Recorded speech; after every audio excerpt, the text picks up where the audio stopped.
নমস্কার বন্ধুরা, কেমন আছেন সবাই? আমার একটি নতুন ব্লগে আপনাদের স্বাগত জানাই। আজ বৃহস্পতিবার, সকাল এখন 9টা বাজে। আজ সকালে ঘুম থেকে উঠে দেখছি মেঘলা ওয়েদার, চারিদিকটা অন্ধকার অন্ধকার হয়ে রয়েছে। আজ আবার সকালে 4:30টার সময় আমাদের কাজের মাসি চলে এসেছে, জানেন। তারপর দেখছি 8:30টার সময় দরজায় নক করছে। তাই সকালবেলা একটু তাড়াতাড়ি উঠতে হয়েছে। আমাদের বাড়ির এই কাজের মাসি বহু বছর হলো এখানে বাড়িতে কাজ করছে। যখন আমার মেয়ে হয়নি তার আগে থেকে এখানে মাসি কাজ করছে। এই কাজের মাসি খুব বিশ্বস্ত, জানেন। ঘরে যদি একটা কয়েন পড়ে থাকে, যখন ঝাড় দেবে, ঝাড় দেওয়ার সময় যদি 1 টাকা কুড়িয়ে পায়, তাহলে সেটা আবার টেবিলে রেখে দেয়। আরও সব থেকে বড় কথা হচ্ছে, একদিনও কামাই করে না। জল, ঝড়, শীত প্রত্যেকটা দিনই সকাল 5টা বা কোনো কোনো দিন 5:30টার মধ্যে ঠিক এসে হাজির হয়ে যায়। মাসি যখন ওর মেয়ের বাড়ি যায়, তখন গেলেই একবারে 1 সপ্তাহ বা 10 দিন কাটিয়ে তারপর আসে।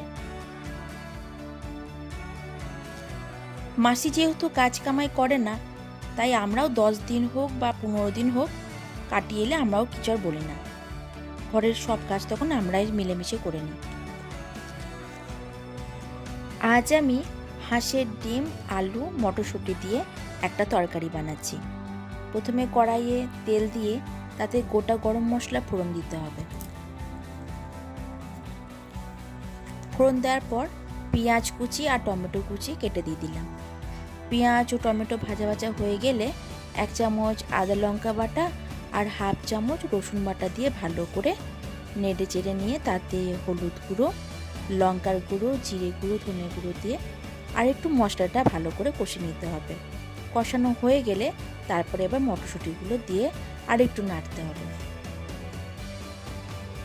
ওইদিকে আমি কড়াইয়ে তেল দিয়ে ডিমগুলো আর আলুগুলোকে ভেজে তুলে নিয়েছি। যেহেতু অফিসের টাইম, তাই কুকারে নুন হলুদ দিয়ে আলুগুলো একটু সিদ্ধ করে নিয়েছি। ভাজা ডিমগুলো একটু চিড়ে দিয়েছি, যাতে ডিমগুলো ঝুলে দিলে মশলাগুলো যেন ডিমের ভিতরে প্রবেশ করে। এবার এতে সমস্ত মশলাগুলো দিচ্ছি: ধনে গুঁড়ো, জিরে গুঁড়ো, নুন, হলুদ আর লঙ্কা গুঁড়ো। নুনের পরিমাণটা একটু কম দেব, যেহেতু সিদ্ধ করার সময় আমি নুন হলুদ দিয়ে সিদ্ধ করে নিয়েছিলাম, তাই এখানে এখন নুনের পরিমাণটা কম দেব। পরে লাগলে পরিমাণ মতন তখন একটু দিয়ে দেব। এবার একটু জল দিলাম, যাতে মশলাটা নিচে না ধরে যায়। এবার মশলাটা কষানো হয়ে গিয়েছে। এবার কুকারের মধ্যে যে আলুটা সিদ্ধ করেছিলাম সেটা এবার দিয়ে দেব।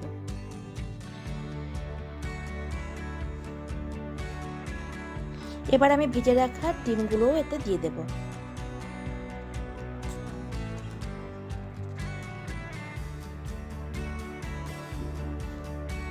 আমাদের এখানে হাঁসের ডিম চট করে পাওয়া যায় না, এখানে পোলট্রির ডিমই বেশি পাওয়া যায়। অনেক দিন পর আজ হাঁসের ডিম খাবো। হাঁসের ডিমের যে লাল কুসুমটা থাকে, সেটা খেতে এত অপূর্ব লাগে, কি বলবো আপনাদের। আলু সিদ্ধ করাই আছে, এবার ভালো করে ফুটে গেলেই বন্ধ করে দেব। চলুন তাহলে, ঢাকা দিয়ে দিয়েছি। ঢাকা খুলে দেখছি, দেখুন ভালোভাবে ফুটে গিয়েছে।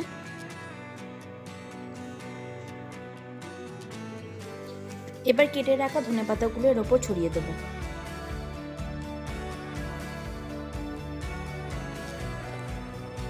ব্যাস, হয়ে গিয়েছে আমাদের ডিমের তরকারি। রান্না করা হয়ে গিয়েছে।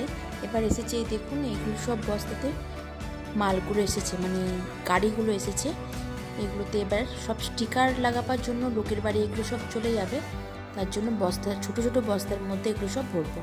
আর এইখানে পাথরের কাজ চলছে বাড়িতে, মিস্ত্রি পাথরটা কাটছে।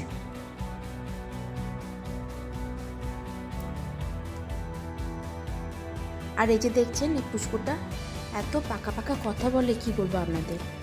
এখন কোনো সারা শব্দ দিচ্ছে না, কারণ বসে বসে মোবাইল দেখছে এক মনোযোগ সহকারে।